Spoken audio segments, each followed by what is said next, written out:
ازيكم عاملين ايه؟ يا رب تكونوا بخير. وحشتوني جدا، بقالي كتير قوي ما نزلتلكوش فيديوهات. بس والله كنت الايام اللي فاتت دي بقى كنت عند مامتي وكنت تعبانه برضه البرد انا والاولاد، وكان يعني ايه الموضوع كان صعب شويه. والحمد لله يعني فوقنا وبقينا كويسين. ولسه جايه من عند مامتي والحمد لله. بصي ماما شيلتني الخير كله بجد والله، ربنا يا رب يرضيها ويكبر بخاطرها. انا ما كنتش عايزه اخد حاجه بس هي صممت جامد وشيلتني شويه حاجات. تعالوا نتفرج مع بعض نشوف ايه اللي ماما عطتهولي. ده كيس شعريه، ده ملح ليمون جابتهولي عشان عارفه ان انا بستخدمه على طول. وده عدس والله مش عارفه وزنه قد ايه. عطتني علبتين الجبنه دمت. وده برطمان صلصه، صلصه معلبه. ودي فاصوليا، فاصوليا بيضه. وده اللهم بارك رز، رز مش عارفه وزنهم قد ايه بس اللهم بارك يعني باين عليهم ان هم يعني كميه حلوه جدا. يعني هي دي كل دمت كده رز. تعالوا اوريكم تاني هي جابت لي ايه. بص جابت لي تاني مكرونه من دي ودي. هما تعتبر كيسين من دمت وكيس من الصغيره دي. وعطتني تاني كيلو دقيق برضو، دقيق ابيض. وعطتني بص بقى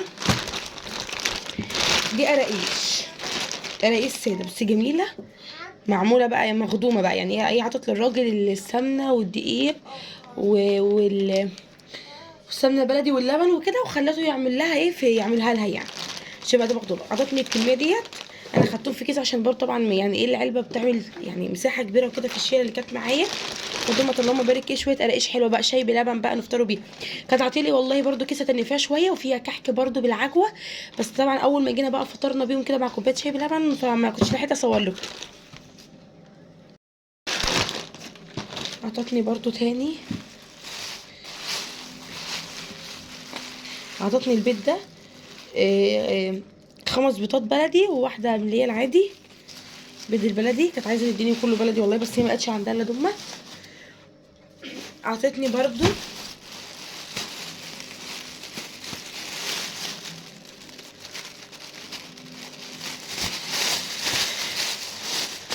سوداني، سوداني مقلي وكده ماشي. عطتني برضو 2 كيلو من السكر. بقول لكم والله عطتني الخير كله، ملت بيتي خير كله والله وبارك ربنا يديم في عمرها. بصوا بقى عطتني ايه تاني. عطتني العيش اللي هو ده مش عارفه اسمه ايه، رقاق تقريبا مش عارفه والله اسمه. هي كانت اشترتهولي وعطتهوني عشان عارفه ان احنا بنحب العيش ده، مش عارفه والله اسمه ايه. بصوا عطتني برضو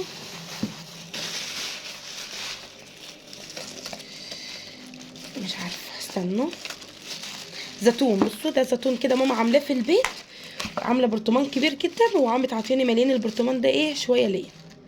زيتون اخضر وفي قلبه فلفل برضو حراق. استنوا برضه اوريكم عطتني ايه تاني. بصوا بقى دي بقى ايه رواني، بس طبعا احنا كلنا منها دول اللي حته اصورهم لكم. بصوا هي كان هنا في برضه في صفه تانية غير الصفه اللي فوق. فبألف انا الاولاد يعني اكلوا منها واحنا الكبار كلنا ايه قراقيش كحك بالعافيه. دي برضه عملتها لي وعطتها لي في العلبه ديت وعطتها لي. بصوا بقى جابت لي برضه لب، جابت لي لب كده مشكل. وهوريكم بقى جابت لي ايه تاني. بصوا بقى عجبت لي ايه برضه. عطتني 2 كيسين من الفول، الفول البلدي وكده عشان نبقى ندمسوه مع بعض. باين عليه كده ان هو ايه يعني النوع ده كويس وكده ماشي.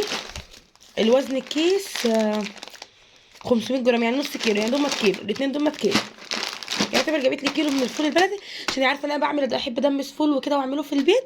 فهعمله برضو ان شاء الله لان احنا ايه فاضل معايا كام كيس من طالعين منه من رمضان. هعمل دمت بقى واحطهم في الفريزر عشان يبقى دايما فيه ايه فول وفلافل في الفريزر عندنا. بصوا بقى هي جابت لي ايه.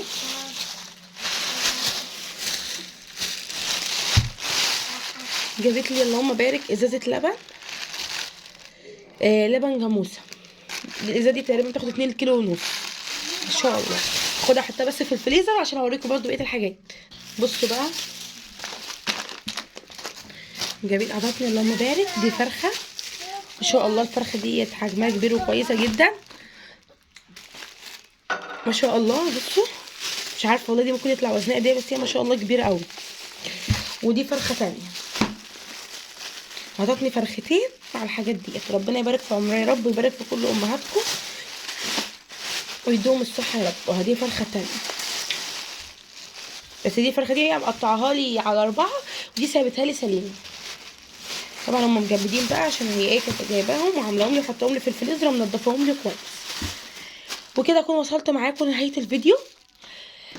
وحشتوني جدا، اكتبوا لي كومنتات كتيره وقولوا لي احنا لسه فاكرينك او ما تقولوش نسيتوني.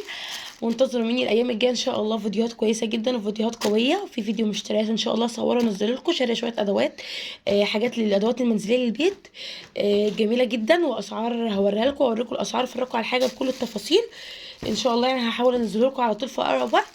ادعوا لي كده ربنا يتم شفايا على خير انا واولادي، وانتظروا الفيديوهات الجايه. اشوفكم في فيديو جديد. السلام عليكم.